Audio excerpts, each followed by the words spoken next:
Ok. Ai, que delícia que está esse estudo de. Ups, não queria que ficasse essa luz ali, não. Esse estudo de Gálatas, nossa, eu estou assim fascinada. Parece que eu nunca tinha visto antes. É tão bom, eu acho tão boa a Bíblia, porque cada vez que a gente lê, tanta coisa nova, né, aparece na nossa frente, e Deus abre os nossos olhos para outras coisas, e o momento de cada vez que a gente lê é um, então a gente está experimentando coisas diferentes na vida, e aí a Bíblia vem e ensina lições nessas coisas, né? E hoje a gente vai ver o apóstolo Paulo continuando a sua carta, a sua epístola, né, para as igrejas, que a gente já viu que não era uma igreja ou um grupo de pessoas, mas eram várias igrejas da Galácia. E a gente viu que era porque eles estavam aceitando, sem questionar, doutrinas que não tinha nada a ver com o que Paulo tinha ensinado para eles, né? Então, começar a ler aqui o texto na minha Bíblia, o título é Fé ou Obediência? Ó Gálatas insensatos, quem os enfeitiçou? Não foi diante dos seus olhos que Jesus Cristo foi exposto como crucificado?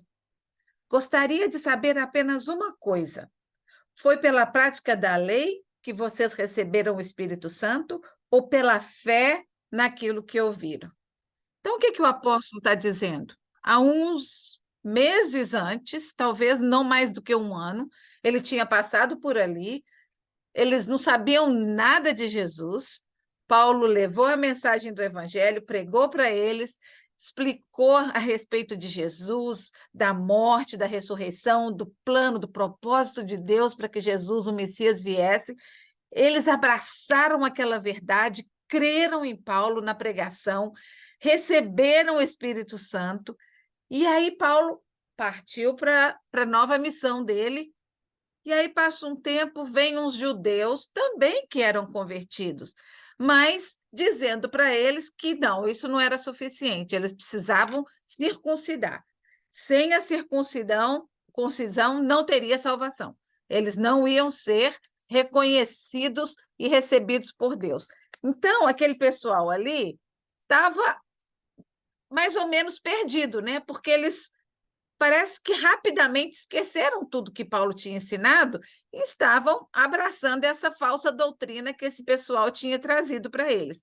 E a gente viu semana passada que esses homens tinham vindo de Jerusalém, né, sem a permissão de Pedro e dos outros apóstolos, que até Pedro veio e chamou a atenção deles, né, por terem feito isso.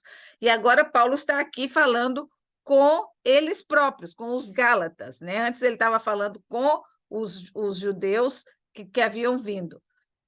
Então, Paulo estava dizendo: eu, quando estive aí com vocês, vocês entenderam tudo. E agora o quê? Né? E eles. Uma coisa interessante, gente, eu acho que talvez o excesso de zelo ou de vontade de agradar a Deus, né? Então eles sabiam, eles aceitaram, eles acreditaram em Jesus, acreditaram em Deus, mas aí alguém chega e fala assim: não, mas isso não é suficiente, vocês precisam de mais.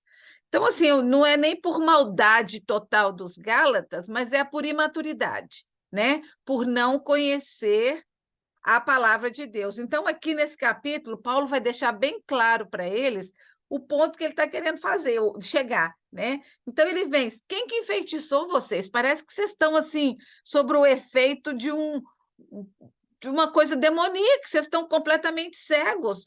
E será que vocês já esqueceram tudo, né? Ele falou, quem os enfeitiçou, né? Então, assim, não é literalmente, ele não está querendo dizer que existiu um feitiço feito para eles, mas é como, né? Como se eles estivessem nublado, assim, tivesse faltando o entendimento para entender a diferença do certo e do errado, né? Aí ele, continuando aqui, será que vocês são tão insensatos que, tendo começado pelo Espírito, querem agora aperfeiçoar pelo esforço próprio? Então, ele está dizendo: o que é isso, gente? Eu já venho falando para vocês faz tempo que é pela fé. não é pelas obras, não é pelo que eu faço. Depois que eu aceito Jesus, eu vou fazer coisas que agradam a Ele porque eu quero agradá-lo, não porque eu quero um favor, não porque eu quero receber alguma coisa no futuro, simplesmente porque me dá prazer agradar a Deus. É esse o ponto do cristão que nasceu de novo, é ter prazer, é amar a Deus acima de todas as coisas e querer. Eu sempre vejo assim a comparação melhor, não é nem entre pai e filho, né? Mas é entre namorados, né? Nem entre marido e mulher muito, não, porque a gente vai, quando você acostuma muito, né? Acaba que você não está nem muito querendo fazer as vontades. Mas de namorado, aquele primeiro amor, quando você está apaixonada, né? Você faz qualquer coisa para a pessoa amada, qualquer coisa. E esse sentimento que a gente precisa ter por Jesus. Tem uma música que eu lembro na minha adolescência, a gente cantava, eu quero voltar ao primeiro amor. Sabe, porque às vezes no relacionamento do dia a dia as coisas vão ficando acostumadas, né? Vai ficando aquela rotina, aquela coisa.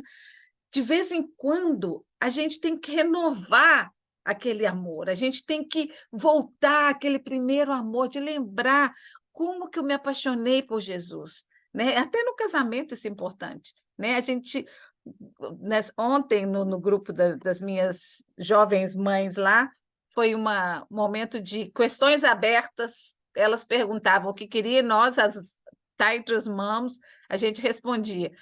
E tinha muita pergunta assim, séria, sabe? Elas questionando isso de relacionamento, de separar, não separar.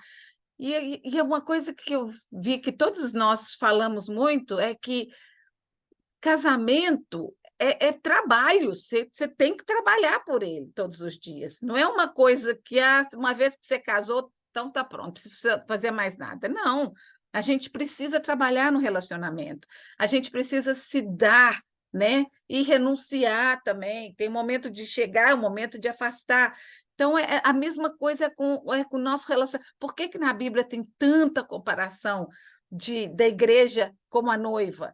Né, de um relacionamento de casamento, de comunhão, de renovação, que precisa ser trabalhado, mas não para conquistar algo, mas para preservar aquilo que eu já tenho, né, por amor, para o meu próprio bem. Né?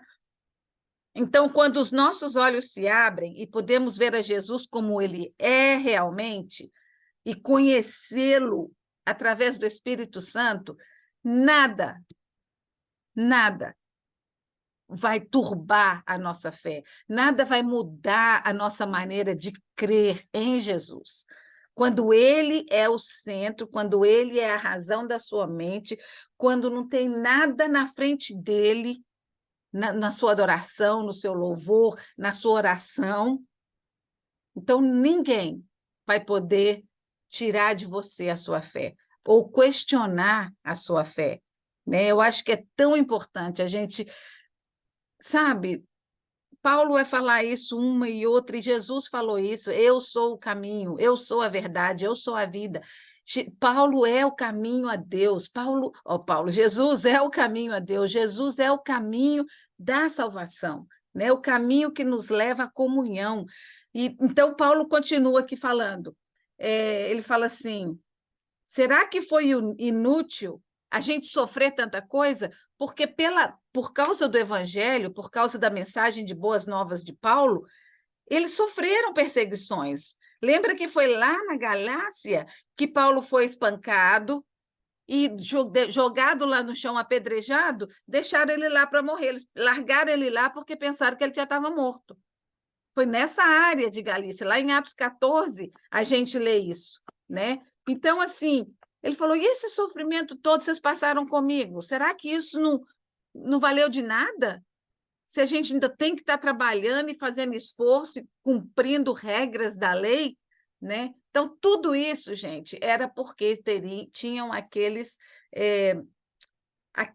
que eram cristãos, haviam aceitado, que acreditavam que Jesus era o Messias, acreditavam que ele era o Filho de Deus, mas estavam muito agarrados às tradições, às regras da lei.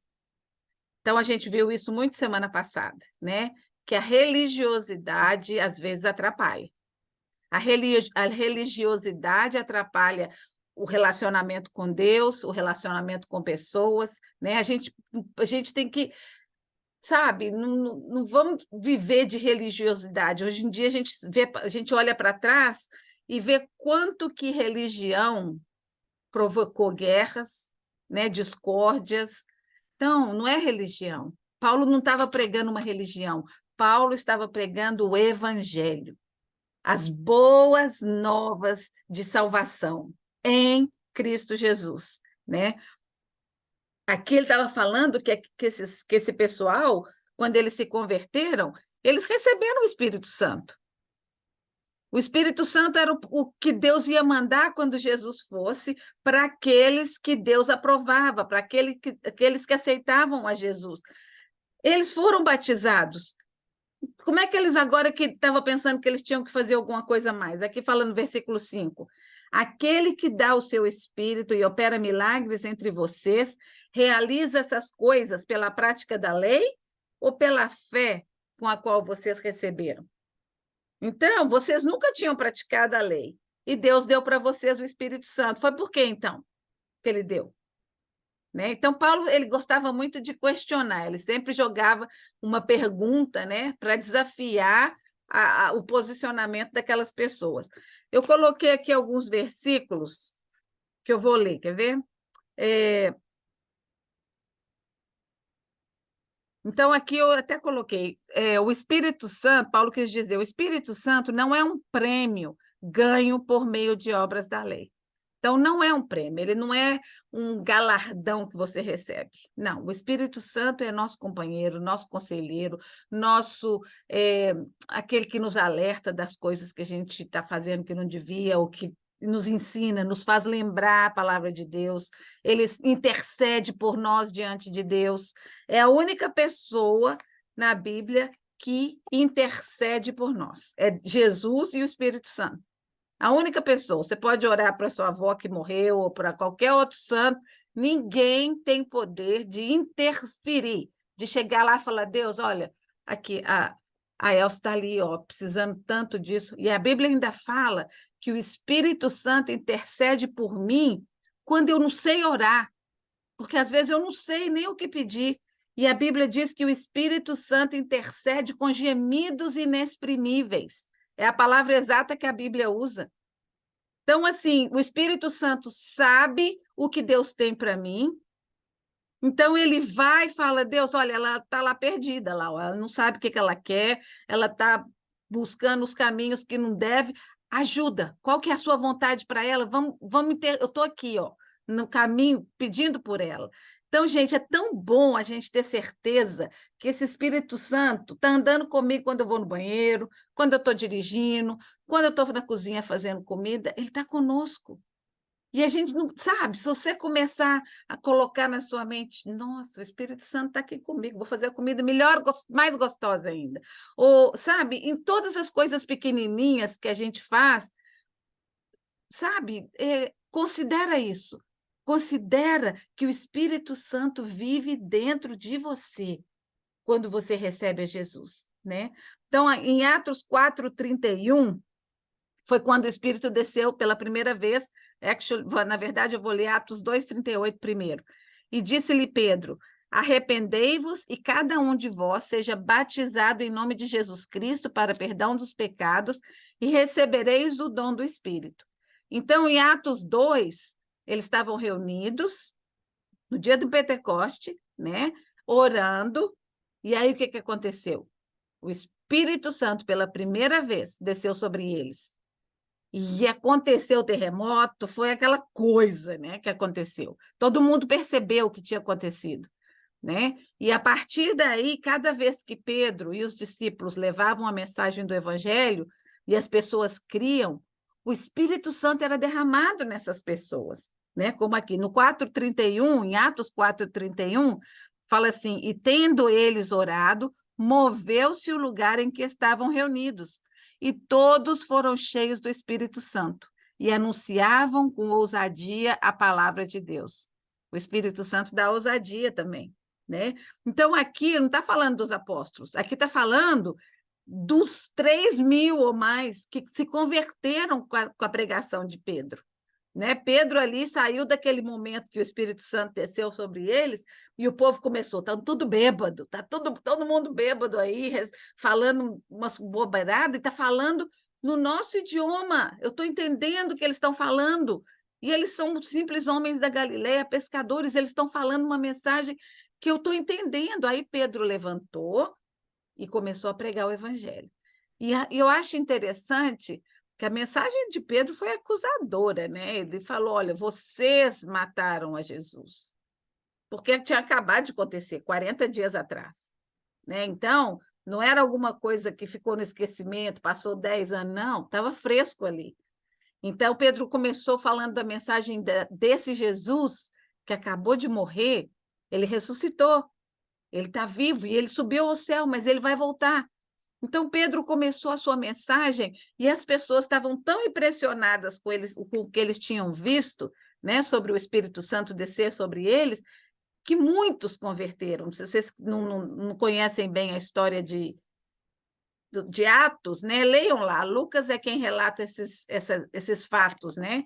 E eu acho muito lindo, porque é ali que começa a minha história e a sua história como igreja de Cristo, né? Começa ali, em Atos, quando esses convertidos formaram um grupo da igreja primitiva, e a Bíblia fala que eles faziam tudo junto, tinham comunhão, tinham união, né? Até que foi passando e o inimigo vai metendo a patinha e acabou virando confusão, né? Então, até aqui, Paulo ainda estava, ele ainda tinha alcance, né, de identificar o que estava causando os problemas nas igrejas e ir de encontro àquele problema e falar, gente, isso não está certo, não é assim que tem que ser, não é assim que eu ensinei, não é assim que o Espírito Santo move, né? Então, naquele tempo, ainda Paulo podia fazer, mas foi crescendo tanto o movimento dos cristãos que acabou, não só que Paulo perdeu o contato de ter a dar assistência a cada um, mas Paulo também morreu, né? Ele foi morto por pregar o evangelho. Então, continuando aqui, a gente sabe que Paulo foi criado estudando as leis, ele foi fariseu, ele foi sacerdote, ele estava sendo preparado para exercer liderança no Sanhedrin, né? Lá na corte maior dos judeus, ele estava sendo preparado para isso, e ele teve que deixar tudo isso quando ele se converteu, né? E passou a ser perseguido, mas como uma pessoa preparada, ele estudou demais, ele conhecia na intimidade a palavra de Deus, do Velho Testamento, né? E não sei, hoje em dia é tão fácil, né? A gente tem até no telefone, tem a Bíblia, a gente pode carregar para onde quiser. Naquela época, vocês já viram nos filmes, né? Os rolos eram uns negócios desse tamanho, enrolar de pergaminho, para ler, era assim, precisava de uma mesa inteira, né, para poder ler. E Paulo tinha conhecimento dessas leis, né? Os homens realmente eram, até os meninos que não eram sacerdotes, eles eram ensinados, né? Os pais ensinavam para os filhos através, a Bíblia fala lá no Velho Testamento, foi uma ordem que Deus deu, né? Ensine para os seus filhos, andando pelo caminho, sentado na casa, indo dormir, indo acordar, sempre ensina a palavra de Deus. Então, Paulo foi um menino que aprendeu assim e depois se dedicou, né? Ele estudou aos pés de Gamaliel, que era um grande estudioso israelita. E ele sabia como Abraão era uma pessoa admirada pelos judeus. Então, Paulo, aqui nesse capítulo, ele vai usar a figura de Abraão para provar o ponto dele com relação à fé sem obras, a fé pela graça, a fé em Jesus Cristo. Então, vamos ler aqui o que ele fala. Olha, no versículo 6. Considerem o exemplo de Abraão. Ele creu em Deus e isso foi creditado como justiça. Estejam certos, portanto, de que os que são da fé é que são filhos de Abraão. Então, vamos dar uma paradinha aqui. Abraão creu em Deus e isso lhe foi acreditado por justiça. A lei dada a Moisés veio 430 anos depois de Abraão. Então, Abraão não sabia nada de lei. A única coisa que Abraão sabia era o quê? Sai da tua terra, da tua parentela, que eu vou te dar uma terra nova e de você eu vou fazer uma grande nação. Essa foi a promessa de Deus. E outra coisa, através de você, todas as nações da terra serão abençoadas. Todas. Eu e você também. Então, aqui, Abraão não teve nenhuma lei para cumprir, não teve nenhuma lei para obedecer. Ele simplesmente escutou a voz de Deus e foi. Lembra que eu já falei aqui, né? Imagina a Sara, quando ele falou, Sara, faz as malinhas que nós vamos mudar. Ela, para onde? Não sei. Deus ainda não me falou. Ele falou para mim ir e eu vou. Imagina. Põe no lugar dela. Eu ficaria bem chateada também. Aí vamos continuando, no versículo 8. Prevendo a escritura que Deus justificaria os gentios pela fé, anunciou primeiro as boas novas a Abraão. Por meio de você, todas as nações da terra serão abençoadas. Isso está lá em Gênesis 12. Eu até coloquei aí no papelzinho de você, nós vamos ler. Eu não quero deixar de falar nada importante. Deixa eu ver. Não é pela fé, mais as obras e obediência da lei que a gente é salvo, mas é somente pela fé em Jesus Cristo. Né? Esse pessoal estava dizendo, não, a fé está certa, você tem que crer em Jesus Cristo, mas também tem que cumprir a lei. Né? Era muito importante para o apóstolo que eles entendessem que Deus salva as pessoas pela graça, não com base nas suas realizações humanas. Ele considerou Abraão um excelente exemplo dessa verdade. Isso aqui foi um estudioso que falou. Então, olha o que fala lá em Gênesis 12.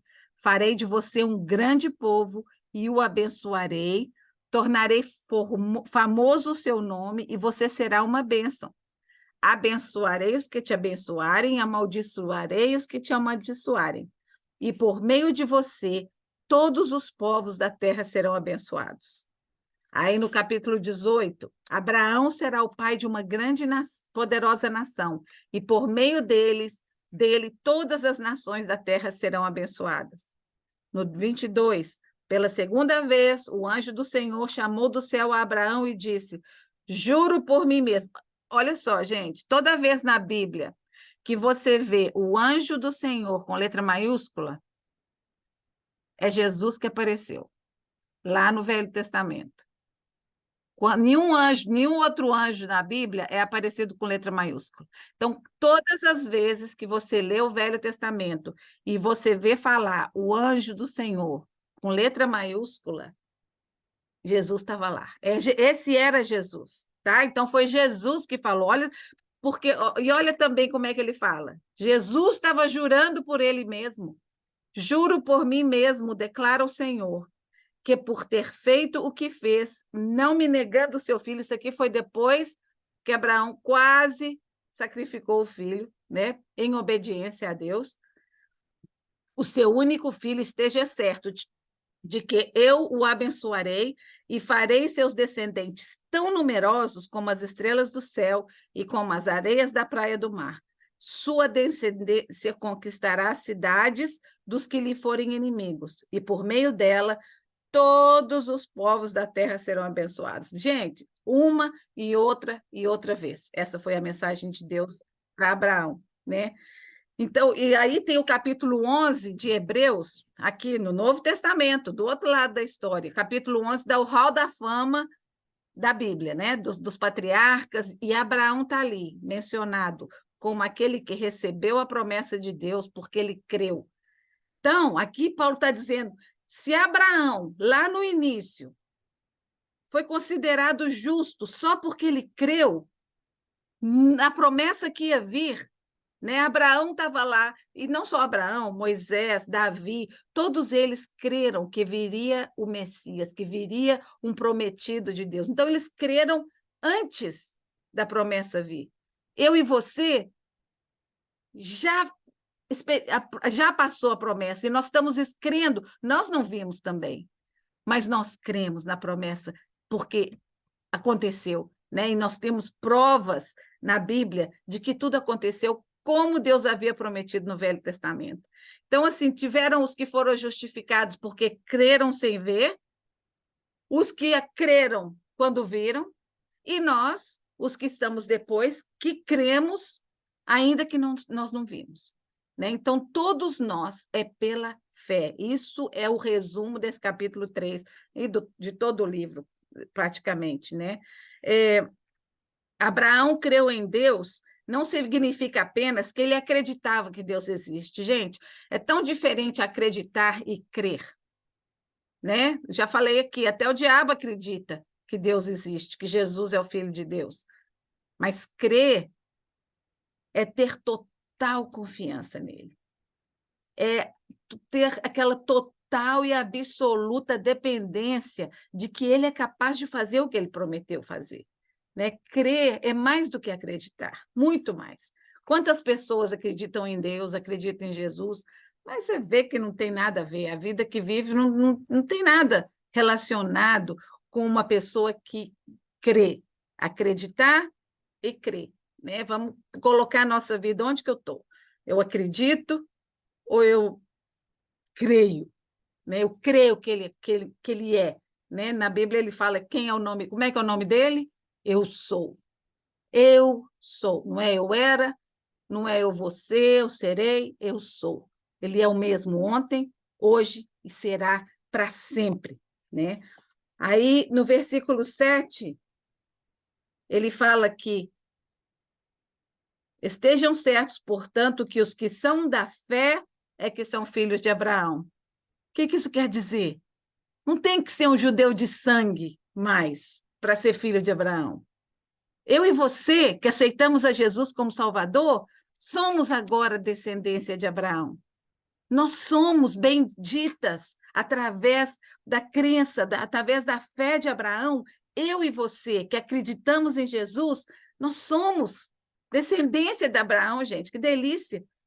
Os judeus não vão aceitar isso, não aceitam isso muito, não, mas nós somos. Eu gosto muito quando eu encontro um judeu messiânico, sabe? Que aprecia tanto a lei como a fé, né? Que aprecia o que veio antes, aceitou o Messias que veio e agora vive uma vida livre do peso da lei, né? Porque a lei é pesada. A lei é pesada. E a gente vai ver aqui na frente que a prática da lei, se você não pratica tudo, você já errou tudo. Se você cai em um, você já caiu em todos. Isso aqui a gente está falando, eu estou mencionando, por exemplo, os 10 mandamentos, porque a lei é muito mais do que os 10 mandamentos, tem muito mais coisa envolvida. Mas nos 10 mandamentos, por exemplo, né? Tomar o nome de Deus em vão. Quantas vezes por dia eu falo, ai meu Deus, juro por Deus, quantas vezes por dia? Isso é tomar o nome de Deus em vão. Você está usando o nome de Deus para besteira, para trivializar. Então, já quebrou esse daí, né? Não terá outros deuses diante de mim. Quantos de nós, a nossa família é um Deus? Nossa família toma mais lugar na nossa mente do que Deus, do que a fé. Né? A gente tem outros deuses diante dele. Não falar mentira. Todo mundo fala, mas eu nunca matei ninguém, eu nunca roubei a mulher do outro, eu honro meu pai e minha mãe. Muito bem, parabéns. Mas se você errar em um deles, já acabou com todos. Então, Deus sabia que era impossível para o homem cumprir essas leis na totalidade. Por isso que Jesus veio, e ele cumpriu a lei na totalidade e levou sobre si o que eu não podia cumprir. E é por isso, gente, que quando a gente aceita Jesus, ele toma a minha culpa, ele toma o fardo que eu carregava, né, de uma lei que eu não era capaz de cumprir, e ele chega diante de Deus e fala, não, ela tá tudo bem com ela, tá tudo bem. Tá lá, ela é humana, vai ter uns tropecinhos no caminho dela, mas aqui, o meu sangue está passando, está limpando, ela pede perdão. Né? Ela está se transformando, ela está renovando a fé a cada dia. Né? E é isso que é a fé cristã, a caminhada cristã, né? Aí ele fala também sobre a maldição da lei, né? A maldição. Aqui fala, Jesus, ele foi maldito, ele foi considerado maldito. No versículo 13, fala assim: Cristo nos redimiu da maldição da lei, quando ele se tornou maldição em nosso lugar. Porque está escrito: maldito aquele que for pendurado no madeiro. Isso está lá em Deuteronômio 23, 21. Está escrito lá na Bíblia. E Jesus se tornou maldito, por quê? Porque ele levou a minha maldição e a sua maldição lá na cruz, né? Isso para que em Cristo a bênção de Abraão chegasse também aos gentios, a mim e a você, para que recebêssemos a promessa do Espírito mediante a fé. Gente, parece que ele repete a mesma coisa uma e outra vez, né? Mas ele não, gente, ele quer enfiar na cabeça desse povo, e eu também quero enfiar na nossa cabeça isso aqui, né? Que é pela fé, não é pelo sacrifício, não é pelos rituais, é pela fé que nós somos justificados. E nós somos descendentes de Abraão. Abraão foi aquele homem que Deus honrou, sabe? Eu fico pensando assim, eu imagino ele um homem, né, rústico, barbudo, cabeludo. Quando eu chegar lá no céu, vamos ver se vai ser parecido, né? Mas maldito aquele que não obedece, lá em Deuteronômio 27, 26, fala assim: maldito aquele que não obedecer a todas as palavras dessa lei. Então, não é só obedecer às leis, é obedecer a todas. Então, igual eu falei, se a gente cair em uma, já derrubou o resto. É que nem um dominó. Tá tudo bonitinho ali, né? Em pezinho. Errou um, caiu o resto todo. Aí você tem que começar tudo de novo. Isso era a lei.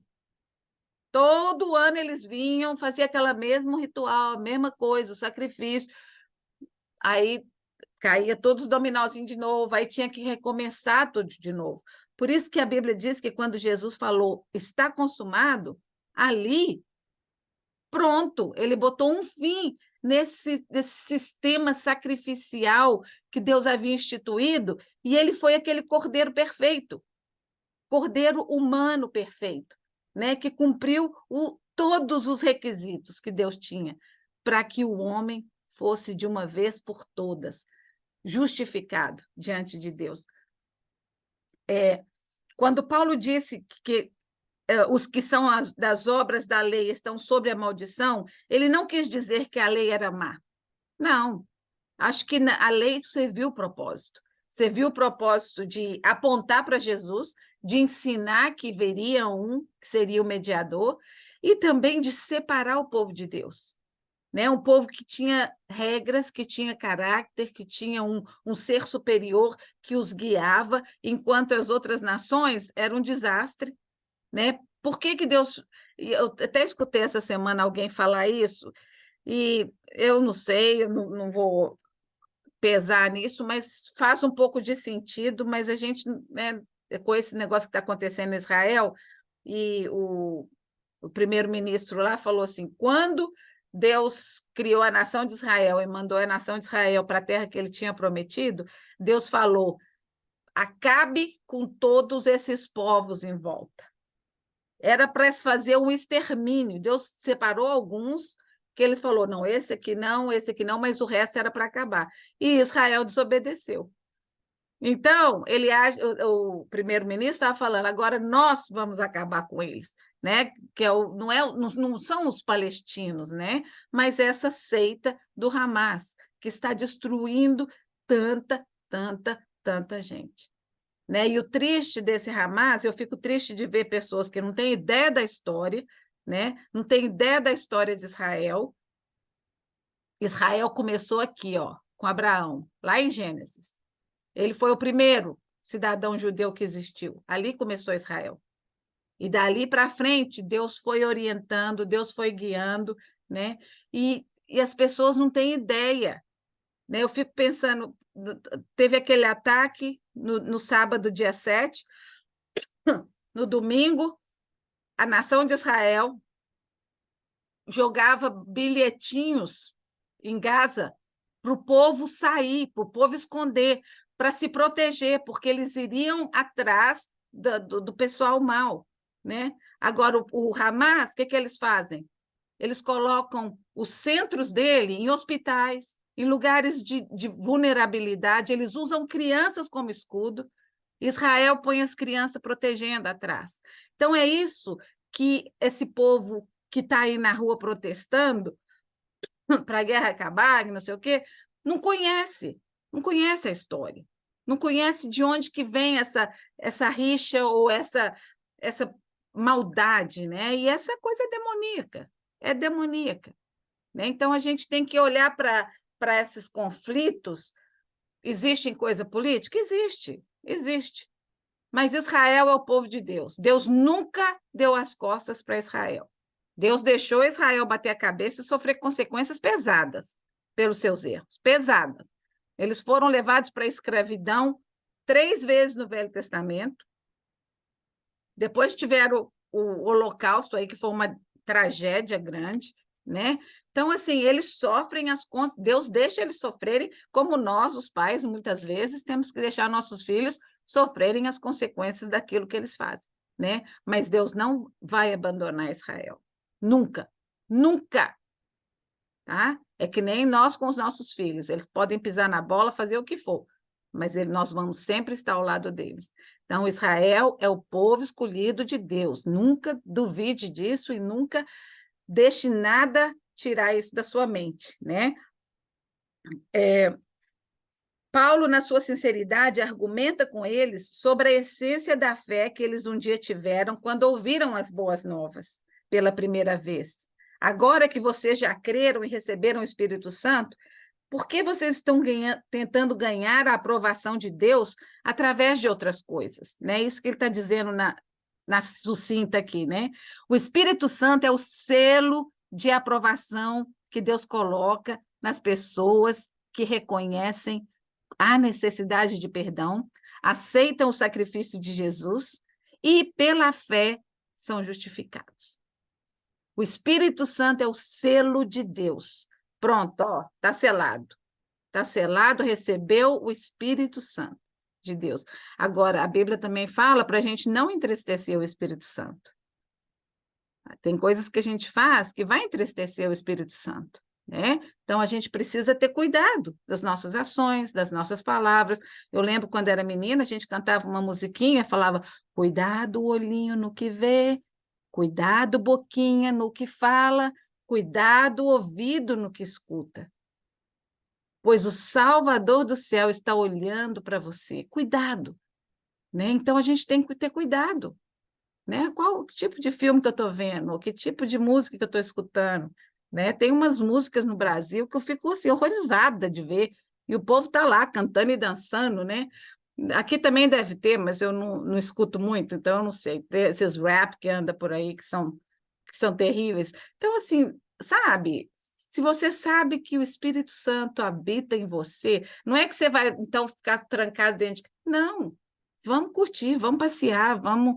Mas, sabe, esteja atenta. Na hora que você está vendo um filme, né? De repente, ai, eu sei não, isso aí não está muito bom. Será que Jesus ia estar sentadinho aqui do meu lado assistindo comigo? Essa é uma maneira boa de colocar, né? Será que a gente podia discutir esse assunto aqui junto, né? O Espírito Santo é esse selo. A salvação vem pela fé e a santificação também é pela fé, né?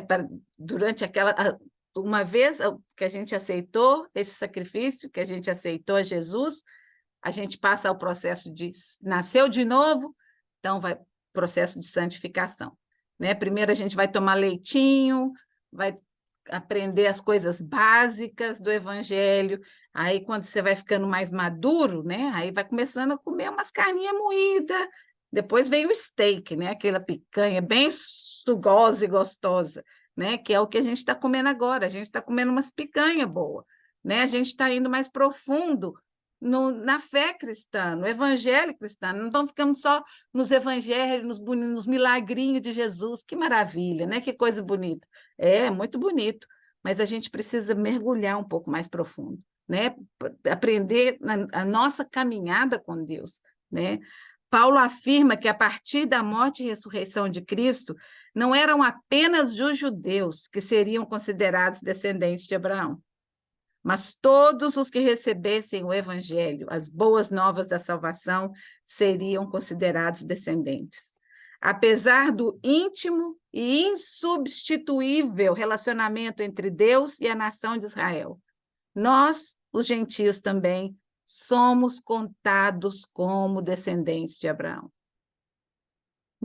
A gente foi enxertado. Eu já ouvi falar de uma árvore, né? Que Deus é aquela árvore grande, Israel é um ramo daquela árvore, e aí já viram falar, eu não sou muito de planta, não, mas eu sei que minha avó falava que tinha enxerto, né? Você fazia enxerto de planta para produzir uma coisa nova, né? Então, assim, nós, os gentios, fomos enxertados naquela árvore. A gente não era parte natural da árvore, mas nós fomos enxertados naquela árvore e somos descendentes de Abraão. Este relacionamento não está condicionado, aí Paulo fala isso bem claro aqui, não está condicionado ao grupo ético, à circuncisão ou à prática estrita da lei.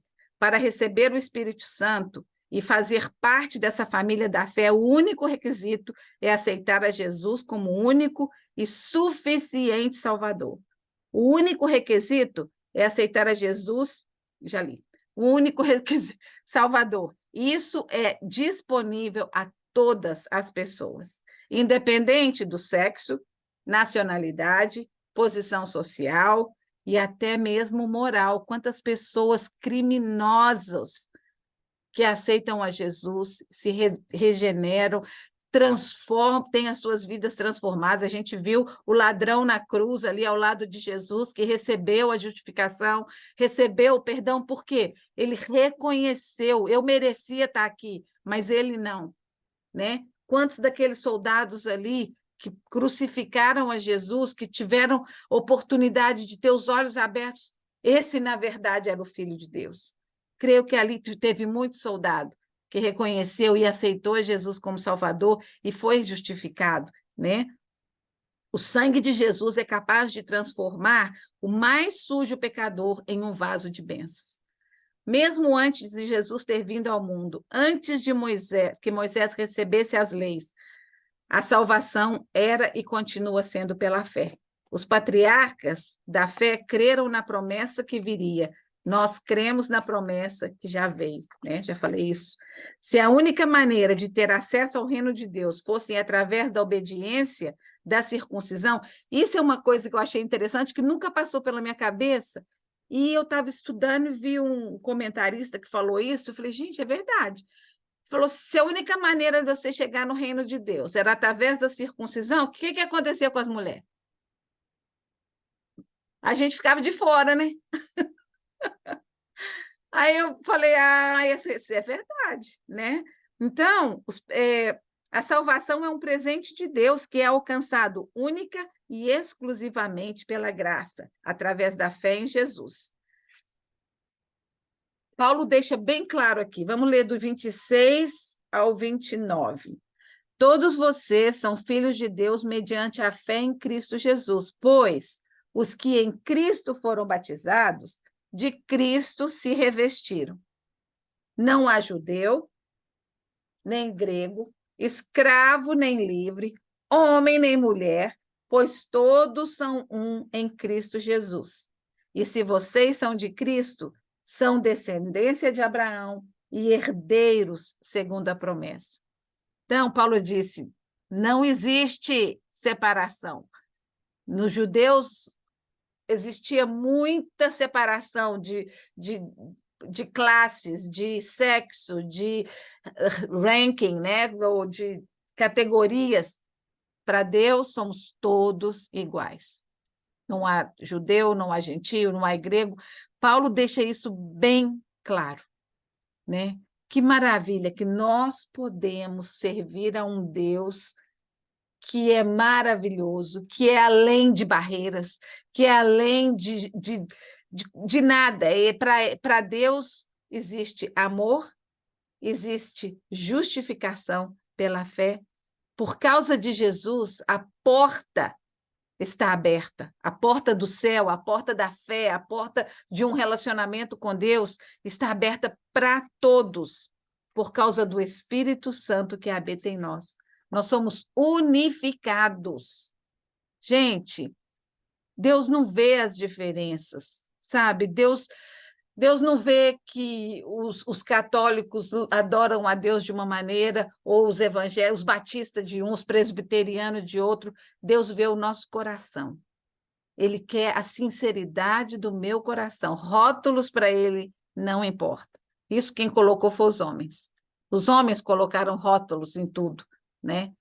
Deus quer um coração purificado, um coração regenerado, um coração que tem fé.